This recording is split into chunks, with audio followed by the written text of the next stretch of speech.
Greetings and salutations, ladies and gentlemen. Welcome to the Catacomb Cult Presents 31 Days of Horror. And this is week 4, the final installment. And it's Halloween. All Hallows Eve. If you don't know what the challenge is, it's watching a horror movie every single day of October. And me personally, I'm trying to watch a horror movie that I haven't seen before every single day of October. And yeah, man, it's fucking very special. I should have got dressed up, but I didn't have anything. So, you know, it is what it is. But we got 10 movies this week, and I'm going to go through them fast because there's really only 2 movies I want to talk about. And we'll get to them. But yeah, I've got 10 movies because I wanted to do the full 31 days. And, you know, 4 weeks is only 28 days. So we're going to go through them quickly. There's a couple stinkers. Straight up, there's a couple stinkers. Before we get into it, like and subscribe, please. Share with all your friends and loved ones. Give them smoochies. Go watch the vlogs. Follow me on Instagram at Javin Romero, at JavinRomeroEverything.com, the whole 9. Thank you. I really appreciate it. And go check out my shop too. I got some cool shirts on the way. I got cool new designs. I know I've been threatening new designs for a while, but I got cool ones on the way. And also, I just wanted to say, man, this month has been crazy. It's been fun as fuck. It's like part of my routine. And it's gonna be weird tonight to not have to watch a horror movie. And it's a little sad, I'll be honest. It's a little sad. It's become 31 motherfucking days. I've never watched 31 movies in 1 month. It's crazy, let alone horror. And that adds its whole other things, man. You'll see on this list, I had to add some comedy in there, comedy horrors, because it's like, I'm watching some dark shit a lot, you know? After a while, it's like, damn, I need to switch it up. So it's going to be weird. It's a bittersweet because I'm definitely like, damn, it's been part of my routine. You know, I eat dinner and then I get in the couch with my dog, find a horror movie and get to it. And I didn't even get to all the horror movies I wanted to. I'll speak about that more in the podcast. But yeah, I'm gonna go over the whole month in the podcast. Let's wait for that siren. It's All Hallows Eve. Who knows what's going on? All right, enough of the preamble. Let's get into it. Number 22, October 22nd, seems like a million years ago, is The Last Thing Mary Saw. Could you recite the Lord's Prayer for us? Christ, mortify your members which are upon the earth. Fornication, uncleanness, fear, affection, and weakness. Keep us here. Our fate rests on this. Destroy the works of the devil. Such a sinful and lead us presence. not into temptation, but deliver us from evil. Directed by Eduardo Vidaletti. In the spring of 1840, a family gathers in their old isolated farmhouse to mourn the loss of their matriarch. As the morning I don't have my glasses on. As the morning proceeds, the circumstances of the matriarch's death come into question. And yeah, man, this one was cool. It's a folk horror. You know, I love folk horror. I love folk music. I love folk everything. Deadhead till I die. It's shot beautifully. Let me just say the cinematography and the tones, beautiful. And like it was about Puritans and stuff, you know, like just crazy religious people. You know how I feel about that. And like I had a question, like, were they still afraid of witches in the 1840s? Because I don't know. Salem was what, like 1700s, 16 or 1700s. But who knows? I'm sure there were. I know there were Puritans still out there. There still is today. But it's crazy how like sexually repressed that all is, being that religious and the evilness that breeds. You know what I mean?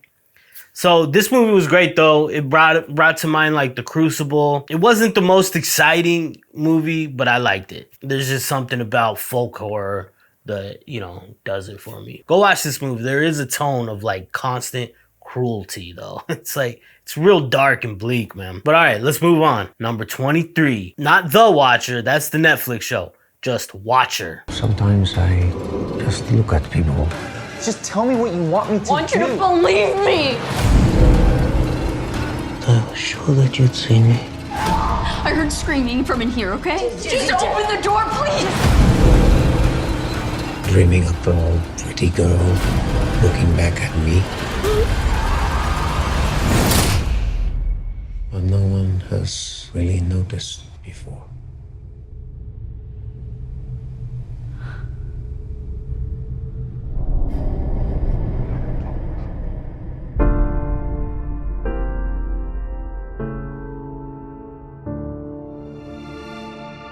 Directed by Chloe Okuno, as a serial killer stalks the city, a young actress who just moved into town with her boyfriend notices a mysterious stranger watching her from across the street. And yeah, I like this one too, man. This was a horror. It had horror elements for sure, but this was more of a thriller. And I liked it. It was like a nice reprieve. Yeah, this is like one of those Rear Window Hitchcockian. It was very Hitchcockian, you know what I mean? And at the first I thought it was gonna be like, because they're in Romania and shit.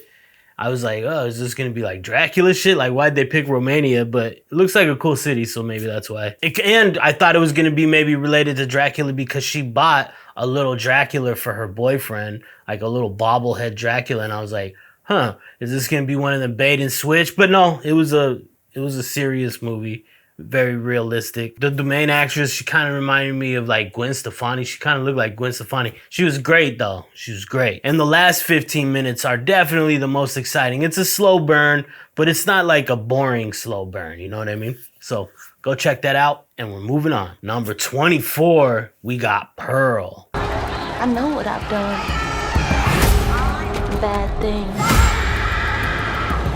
Terrible, awful, murderous things.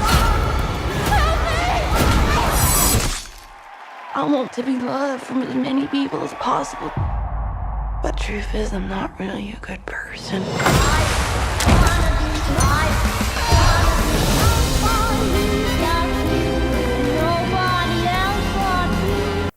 Woo! This was great. This was the sequel to X. If you've all seen that, Jenna Ortega, come on, love her. But all right, this is directed by Ty West.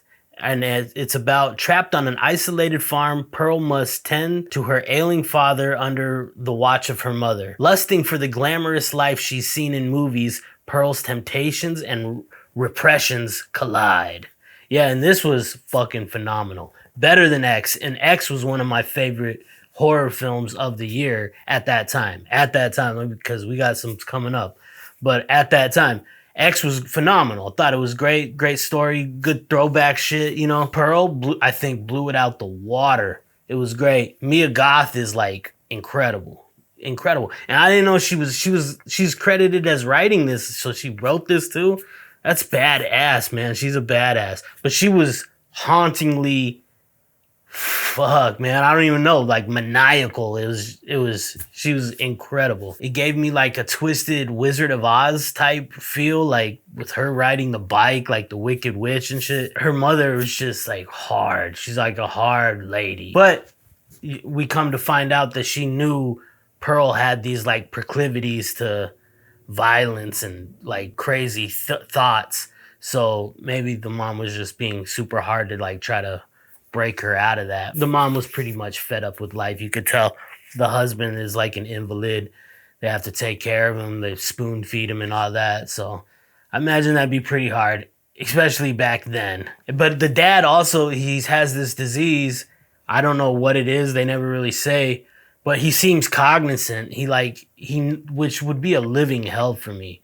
He can't move a fucking muscle, but he sees he sees and comprehends everything that's going on. And that would be that like Stephen Hawking or something. That would be a living hell for me. Like if I'm ever in that predicament, just roll my wheelchair off of fucking the Grand Canyon. Oh, the church audition. She just makes it so uncomfortable and she goes so crazy in that crying. Like her scream crying is just like, oh my God, it's so cringe inducing, man. This movie was phenomenal. I want to watch it again. And I don't like watching movies over and over. So like, I want to watch this one again at some point. But yeah, at the end, this is a heavy spoiler, but she has this like 7-minute monologue and you hear that and you're like, oh my God, that sounds boring as shit. But it's not. It's fucking captivating. Her acting is just incredible. It's motherfucking a shame that the Academy doesn't recognize horror or respect horror like it should, man. Because this Mia Goth, she outacts anybody in any fucking movie. You know what I mean? Maybe not any movie, but you know what I'm saying? Like, she's a fucking phenom, man. And it was great. Oh yeah, and the credit shot, she's just smiling for like 2 minutes straight. She like smiles like crazily where it hurts, you know what I mean? And like, then like 30 seconds in, she starts crying while she's smiling. And it's like a one take, and it's just the credits rolling. It's not like even part of the movie. It's so incredible. Like, I was very, very thoroughly enjoyed this and very impressed. And fuck the Oscars once again, because I bet you Tom Hanks will get one for that fucking stupid Elvis movie, but Mia Goth won't even be in the mentions. She won't even be in the mentions. Guaranteed they won't put a movie like this in the mentions. Anyway, great movie. Go watch it. Pearl. Moving on. Number 25. I was gonna save this one for the end, but fuck it. This was my favorite movie of the month, and it's Barbarian. Barbarian.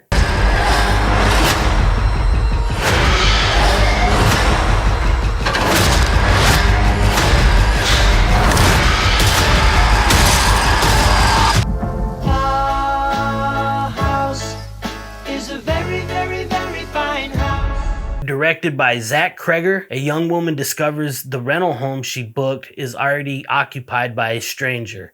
Against her better judgment, she decides to spend the night, but it soon discovers there's a lot more to fear than just an unexpected house guest. And that doesn't give anything away. And I implore you, well, if you're watching this, you've probably already seen it, but I hope people watch this movie fresh with no spoilers. Don't even watch the trailers, man. Trailers be giving way too much shit nowadays. Yeah, man, I don't even know how to talk about it. This movie was so layered, and the bait and switch was so incredible. Like, you think it's going to be this type of movie, and then it just switches gears and turns to this type of movie. And it's like, I love when movies do that. I love it. It's like so new and fresh.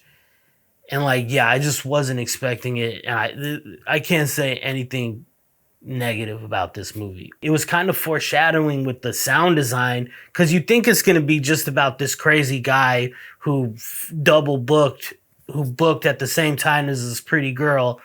And you think he's the killer, Skarsgård, he's the psycho. And they do like foreshadowing of like sounds of moaning and groaning from hell, like hell soundscapes of like screaming, like just people in agony. And you're like, this doesn't even fit like with the scariness of what's going on with just this guy. And then you realize why, and it's like, whoa, foreshadowing as fuck. I couldn't help but think though, like, even though he wasn't the bad guy, she only stayed there because he was good looking. If a guy like me showed up to the door and I was like, yeah, you can stay the night here, she'd be like, I'm out of here. And, you know what I mean? And then, like, she's in this house, and I'm like, why are all the lights off in all these houses? Then in the next day, you see why. And it's just this abandoned neighborhood in Detroit. Like, every house is just abandoned. It looks crazy. It's like, it's crazy because Michigan or like Detroit, it looks like a lush, grassy place, and then it's just like very run down. It's crazy. And then I wrote like, fuck the pigs, chinga la chota. It makes you mad too, because like, we pay for their salary. They're supposed to protect and serve. I know everybody's heard this. I'm beating a dead horse by now. But and the operator, the phone line operator, man, we don't have any units. Like, give an attitude. And it's like, I know this lady hears this shit every day, but that's the job. That's what you fucking signed up for. I don't know. I don't want to get into a rant about cops, but yeah, they're fucking infuriating in this movie. I don't want to keep going on because I have a lot more movies to get to, but this one was my favorite by far of the whole month. And yeah, Barbarian. Go watch it. I'll talk more about it in the podcast because I'll probably be referencing this movie for a while. Number 26, Train to Busan.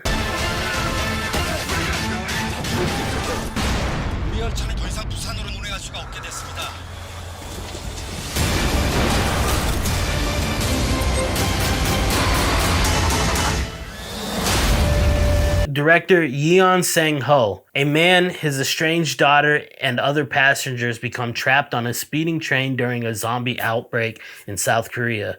Now, I got hella notes written about this, but I'm not going to even get to them. Maybe I'll get to them on the podcast another day. But I was expecting something very different because this movie got crazy high reviews, you know what I mean? And to me, like, the special effects and the zombies were cool.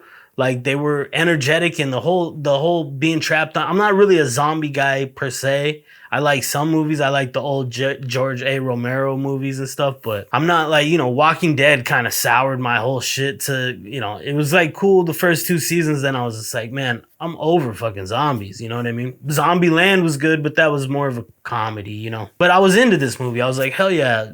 South Korea, I like Korean films. I Saw the Devil and the original Old Boy. They're hardcore fucking revenge movies. Parasite, all dope shit. I was expecting like a newer twist. You know what I mean? It doesn't really come down to the filming.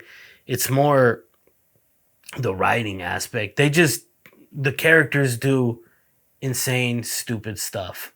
Not like insane because they're frazzled. It's just stupid. It's dumb, some of the stuff. And that stuff, maybe I was in a bad mood, but that stuff was just like so infuriating that I couldn't look past it. Every fucking 5 minutes, it's another scene of them like two characters staring at each other when they should be running. You know what I mean?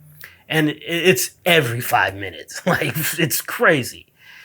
They beat you over the head with that technique. Usually people do it like once or twice to build tension, because it does build tension. It makes you like say, get the fuck up and move. This movie just keeps doing that nonstop. And that was driving me nuts, dude. And then there's the whole 2 old lady sisters, like one of those scenes where her sister should be running, but she's just staring at her sister.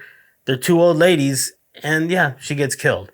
And then the other old lady's like pissed, so she just opens the door and lets all the zombies in to kill everybody. And I was just like, that was so stupid, man. I'm the minority in this opinion, but it just was not for me. And I watched the whole thing, man. 2 hours is a tad bit too long for a zombie flick, too. I just might add. All right, number 27, Texas Chainsaw Massacre, 2022, the Netflix joint.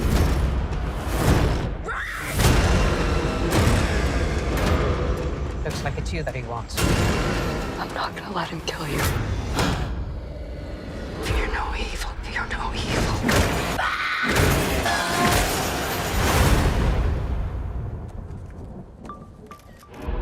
Try anything and you're canceled, bro. Oh, fuck. Directed by David Blue Garcia. Influencers looking to breathe new life into a Texas ghost town encounter Leatherface, the legendary killer who wears a mask of human skin. I'm going to go really fast with this one. I guess this is like a direct sequel to the OG one. Like none of the other films happened in between there. I don't know. I don't know the whole timeline. So I could see people liking this movie. It wasn't for me. It wasn't for me. Some of the kills were cool, but it wasn't for me. I didn't like any of the characters, none of the characters. And it was so stereotypical, like, this is the California woke person. This is the redneck from Texas. He tongue kisses his fucking pistol. And this person shoves kale up their ass. You know what it's like? I was like done after that shit. And it wasn't scary. Leatherface kind of sucks in this, in my opinion. It's not the same character. And how is that supposed to be Leatherface that many years ago? Like, he'd be in his 60s and he's like, I don't know. It was just like not good. It wasn't good. Not hating. Sorry, Netflix, but not for me. You might like it. I know some people who think it's not horrible, but that's like their best they can say. It's not horrible. So moving on. This is another one I'm probably going to breeze right through, even though I wrote hella notes. But I will admit, I was maybe a little overtired when I watched this. But anyway, that's number 28 is Run, Sweetheart, Run. No one beats him. He's like a monster. How do you doing his game?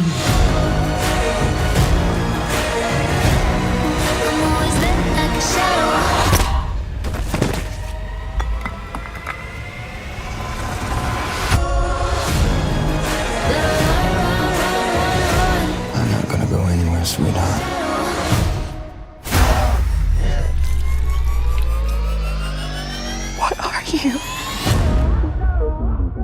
Directed by Shayna Feast.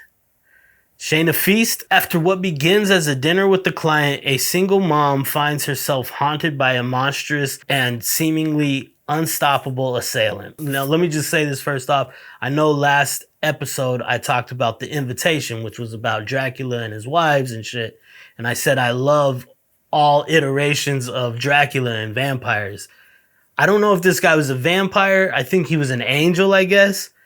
But he was kind of vampire-ish. He was attracted to her period blood the whole time. She changed her tampon like 17 times in the fucking movie. Very cliche, cheesy.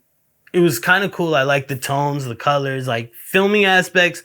It was cool. It was okay. I didn't like how he broke the fourth wall, like talk to the camera kind of thing, like move back, and the camera moves back. And it's only saving graces where there was some shocking, like gory scenes that just... they would come and go real fast. I was like, whoa, that was cool. That was exciting.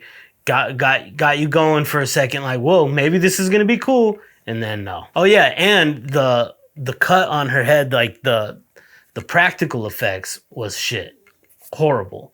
Like, I could probably, if I had the equipment, I could do better scars on her face. There's the scars on this side of her face. And then in a couple shots, it's on this side of her face. No joke. It's not mirrored either. It's on your left side, and then it's on her right side. It's not like a mirrored reversed shot. It's crazy. It's crazy. But it was like this big, fat, bad special effects makeup. I won't even get into it because I don't want to bash it, but I did not like it. So anyway, moving on. Number 29, and that's The Babysitter. Things get messy when you make a deal with the devil.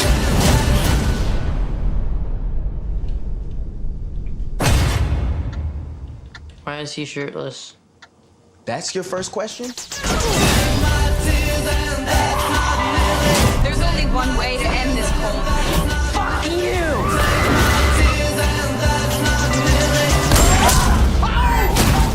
Kitty, darn! Oh my god, he shot me in the boob! What kind of dick shoots a girl in the boob? You guys suck.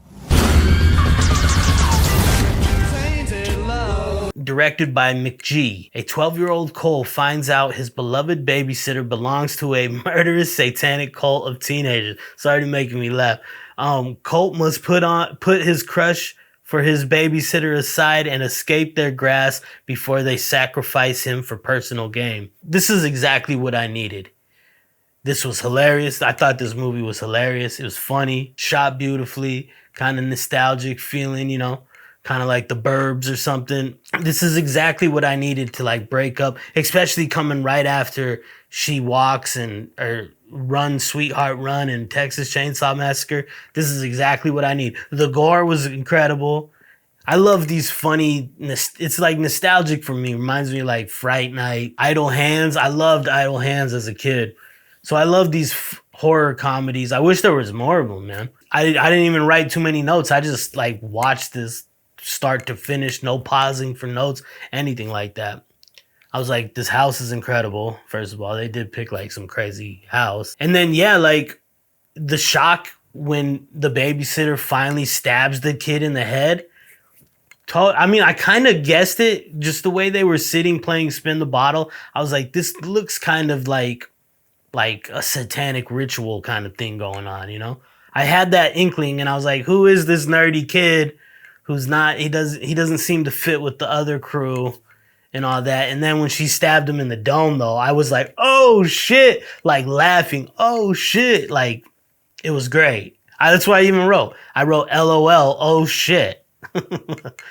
And the kid who plays Cole, he's a great actor, super funny. Comedic timing is on point. When he's on the phone with the cop, he's like, can you please connect me to my mom? She's at the Hyatt in the city living large. I don't know. If you haven't, it's just little things like that. He was funny. He was a funny guy. And I wrote like, no more notes. I'm not going to write any more notes. This is exactly what I needed. And it is. Go check it out. It's a fucking great movie. Great horror flick. Okay. Moving on. Number 30, Orphan First Kill.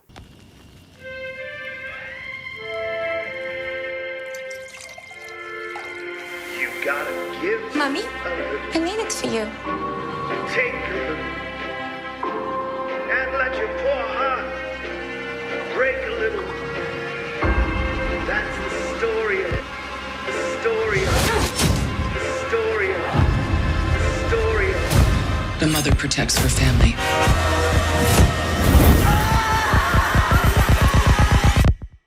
No matter what. That's the story of. That's the glory of love.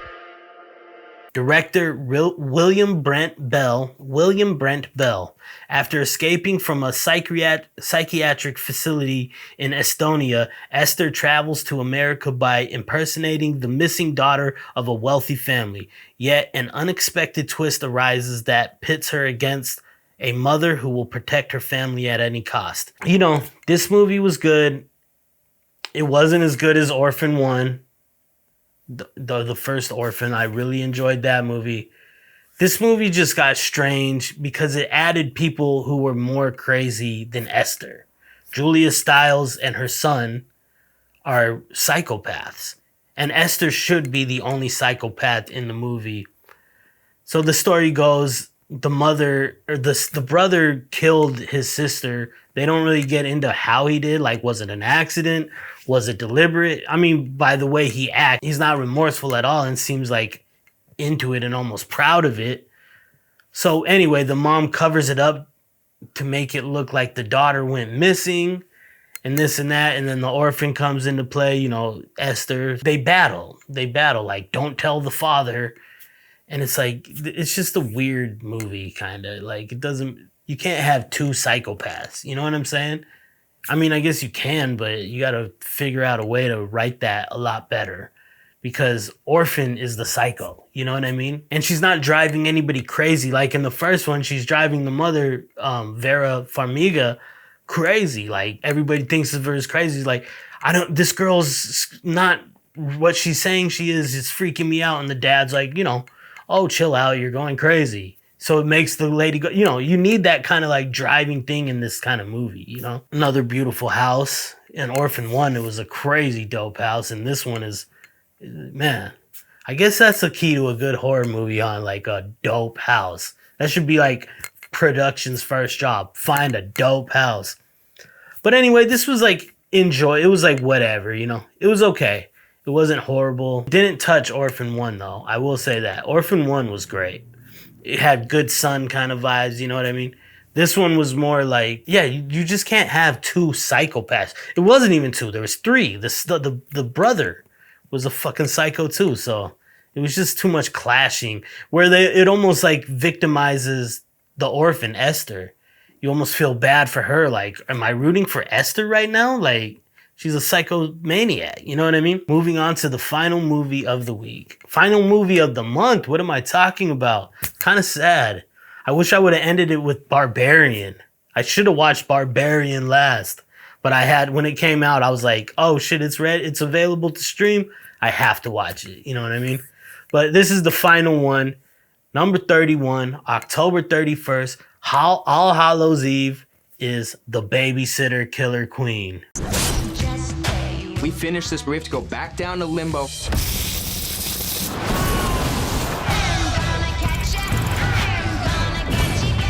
I love you, Cole.